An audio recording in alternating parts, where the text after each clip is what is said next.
Hello and welcome back to the Movie Memo Recaps. Today we are going to recap a 2020 movie titled Snipper Assassin's End. Please be advised that there will be spoilers ahead. At the outset of the story, we are introduced to Yuki Mifune, a skilled assassin with connections to the Yakuza, who is intently watching a live news broadcast about Bruno Diaz. Diaz, an influential foreign diplomat, is in Washington, D.C. to negotiate a pivotal agreement aimed at lifting the trade ban between Costa Verde and the United States. Just as Diaz prepares to deliver his speech, Mifune takes a decisive action and shoots him in the head, plunging the venue into chaos as she swiftly escapes the scene, having successfully completed her mission. Meanwhile, Agent John Franklin is on a call with the Secretary of State when Agent Julia Clover interrupts him with urgent news. They have identified a key suspect in the assassination, Brandon Beckett. Beckett has been tracked making flights in and out of Costa Verde just prior to the shooting. Franklin promptly orders Agent Sarah Peterson to send a private team to apprehend Beckett at his residence. Unbeknownst to Beckett, who is relishing a long-awaited vacation and indulging in a video game during his first break in 5 years, he is now a prime suspect in an assassination conspiracy and is on the brink of arrest. Suddenly, the sound of a helicopter overhead fills the air, followed by a deafening explosion at his front door. Armed men storm into his home and take him into custody. Mifune receives confirmation of his arrest, reporting that he was apprehended just meters from his residence. Although she was initially tasked with eliminating him and staging it as a suicide, that plan has become unfeasible. Instead, her new objective is to target his convoy once he is en route to a holding facility. In a CIA safehouse, Agent Franklin interrogates Beckett, who passionately denies any involvement in the assassination. Franklin counters with evidence. They have his DNA, flight records, and a motive that ties him to the attack, leaving him convinced of Beckett's guilt. He also expresses concern over the potential involvement of Thomas Beckett, Brandon's father. However, Brandon firmly refutes any connection to the incident. The interrogation takes an unexpected turn when Homeland Security agent Zeke Rosenberg arrives, requesting to speak with Beckett. Rosenberg assures him that his judgment will be based solely on facts and warns that if he is transported to a black site and found guilty, the repercussions will be dire. Despite this ominous warning, Beckett continues to assert his innocence. Franklin re-enters the room and instructs his team to escort Beckett out. Meanwhile, a member of a Russian mob is hired to orchestrate an attack on the vehicle that will transport Beckett. During negotiations over the phone, he insists on receiving payment up front before preparing his team for the job. Rosenberg then approaches Clover, revealing that he has high regard for someone who harbors doubts about Beckett's involvement in the assassination. Clover shares pivotal evidence, a video of the shooting that reveals how they pinpointed the shooter's location, which was over a mile away. This critical information could change everything in their investigation. She firmly believes that only someone with Beckett's exceptional skill set could pull off such an intricate operation. Rosenberg agrees, highlighting a suspicious figure in the video, Donald South, the CEO of Novacell Pharmaceutical Company, who seems out of place. Meanwhile, a team of Russian assassins stealthily follows the vehicle transporting Beckett. Sensing danger, Beckett warns the officers accompanying him, but they dismiss his instincts as unfounded. Moments later, a truck suddenly blocks their path while the pursuing vehicle closes in. The driver attempts to escape but is violently rammed by the other truck. In a calculated move, the Russians open fire on Beckett's car, resulting in the tragic loss of both officers who bravely served their duty. Seizing the moment amidst the chaos, Beckett manages to retrieve the key to his handcuffs and makes a bold escape. Armed with 2 handguns, he prepares for the oncoming threat.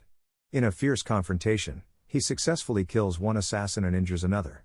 Mifune, observing from a distance, witnesses the entire scene unfold. Just as Beckett is about to drive away, she takes aim but misses her target, allowing him to make a narrow escape. Mifune then shifts her focus to the surviving Russian and swiftly eliminates him. In California, Rosenberg discreetly follows Donald South, who is seen on a date with someone who is not his wife. Approaching their table, Rosenberg demands South's attention as the date hastily departs, leaving him alone with Rosenberg. Seeking answers, Rosenberg questions South about his presence at the assassination scene. South explains that he has been advocating for lifting the embargo and reveals that his pharmaceutical company is on the verge of being acquired by Ficus Industries. He suggests that Rosenberg should investigate further, hinting that Ficus might be behind the assassination to prevent efforts to lift the embargo. Meanwhile, Peterson provides Franklin with an urgent update on Beckett's situation, revealing that he was ambushed by Russian mobsters and that one of their agents was killed by a sniper.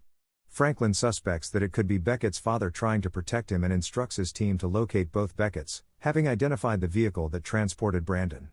Desperate to evade capture, Brandon engages in a struggle with two police officers, realizing he cannot afford to be arrested. He fights them off and escapes, commandeering a nearby car and ordering the driver to take him to a specific destination. Back in California, Rosenberg confides in Clover about his suspicions of a mole within their department who may have facilitated the ambush of the transport vehicle. He believes he is Brandon Beckett's last hope, especially now that Franklin has turned against him. He inquires about any developments regarding Ficus Industries. Clover informs Rosenberg of an incident involving an accountant at Ficus attempting to access a restricted area, which triggered an alarm, an indication that something deeper may be at play. Despite the police's prompt response, they were denied entry to the scene. Rosenberg inquires about the accountant's name and sets off to locate him in Vancouver. The accountant is identified as Josh Strayhorn.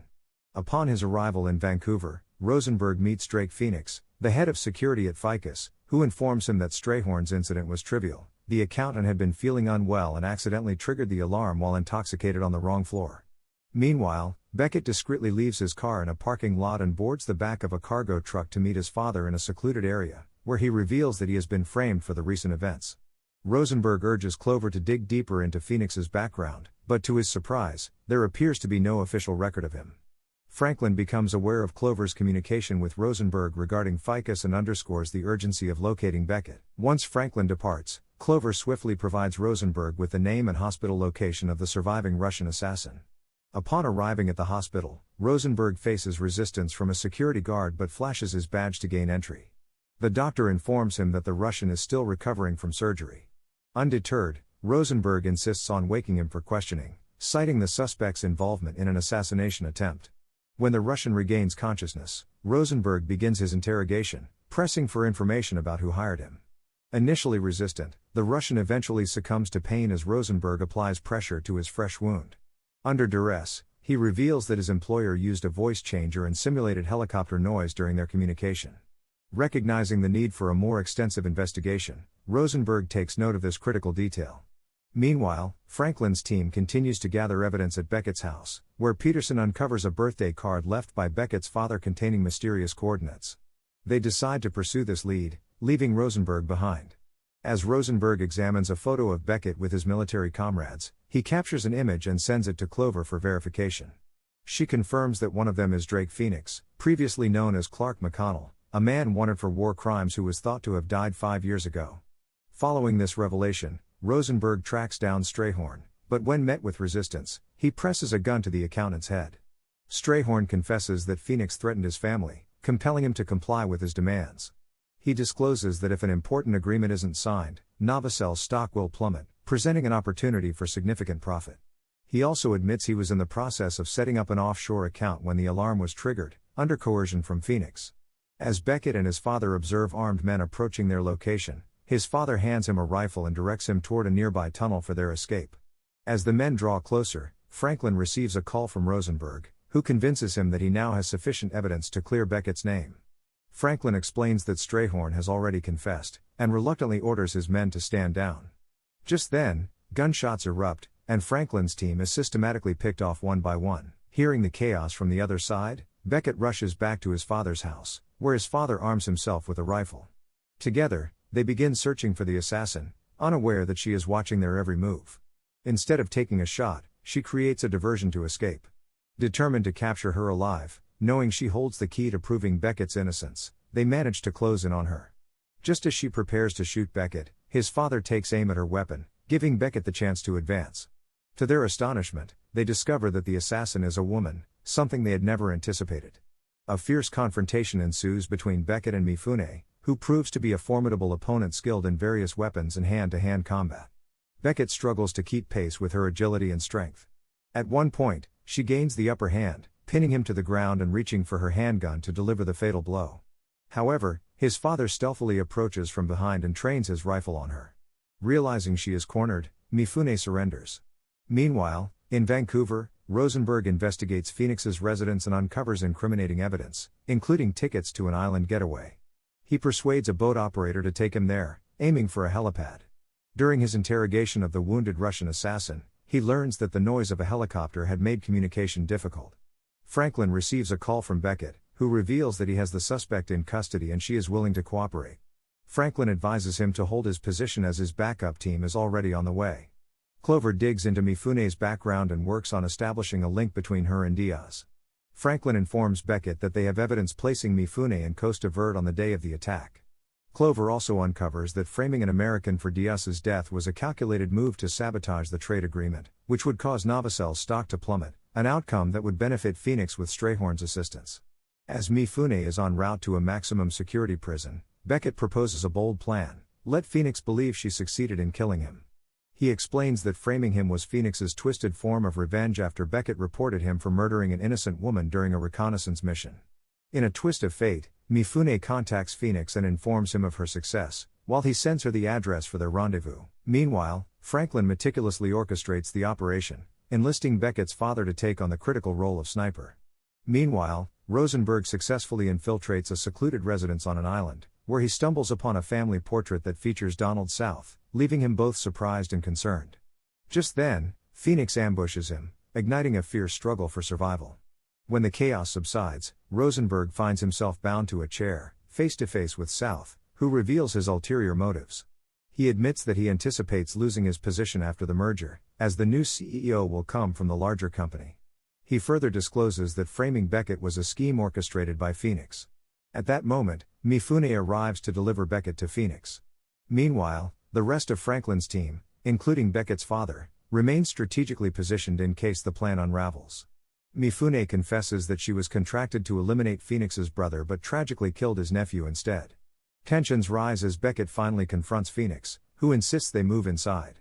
Franklin seizes the opportunity to order the extraction of Beckett and the elimination of Phoenix. However, once inside, Phoenix unexpectedly shoots Mifune. In the ensuing chaos, Beckett manages to free himself from his handcuffs and engages in a brutal struggle with Phoenix. Despite Beckett's efforts, Phoenix gains the upper hand and takes him hostage, demanding a helicopter and $10 million while threatening to kill Beckett if his demands are not met. Beckett's father receives the signal to take the shot but hesitates, haunted by a previous mistake that cost him dearly. As the tension mounts, Beckett reassures his father of his trust in him, knowing he is watching through the rifle scope. This moment of connection instills renewed courage in his father, who ultimately takes the shot, killing Phoenix. In a desperate attempt to escape, South tries to flee but is swiftly apprehended by Mifune, who subdues him. The film concludes with Beckett approaching his father, who acknowledges that it was one of the most challenging shots he has ever taken. They embrace in a moment of relief and triumph before deciding to celebrate their victory with some cold beers. Thank you for watching. If you are new, don't forget to subscribe for more recaps. Until next time, have a nice day.